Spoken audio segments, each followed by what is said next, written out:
জনাব হাসনাত আব্দুল্লাহ কুমিল্লা সরাসরি প্রশ্ন করবেন, ব্যাখ্যার প্রয়োজন নেই। আসসালামু আলাইকুম।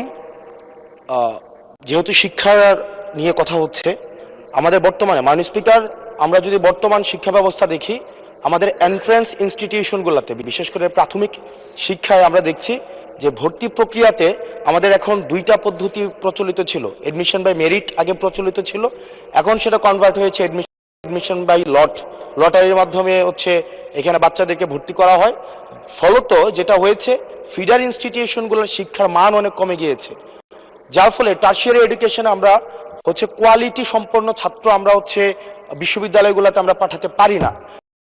মাননীয় মন্ত্রী মহোদয়ের কাছে আমার প্রশ্ন থাকবে, এই যে প্রাইমারি স্কুলে বাচ্চাদেরকে ভর্তি করানোর ক্ষেত্রে আমরা কি ভর্তি প্রক্রিয়াটা আমরা পরিবর্তন করব কিনা, নাকি এই যে এডমিশন বাই লটারির মাধ্যমে আমরা নিব এবং মেরিটকে আমরা হচ্ছে সবসময় হচ্ছে দমায় রাখবো? নাম্বার হচ্ছে, আমাদের বর্তমান শিক্ষা পদ্ধতিতে আমরা যদি দেখি, আমরা যারা পয়সা দিয়ে কিনতে পারে তারা হচ্ছে এখন ইংরেজি মাধ্যমটা কিনছে, যারা পয়সা দিয়ে ইংরেজি মাধ্যম কিনতে পারে না তারাই কেবল আপনি যেই শিক্ষা পদ্ধতি আমাদের জন্য জনজীবনের জন্য আপনি চালু করেছেন সেটা আমরা কিনছি, আর যারা সেটা না তারা হচ্ছে মাদ্রাসা শিক্ষা পদ্ধতি কিনছে।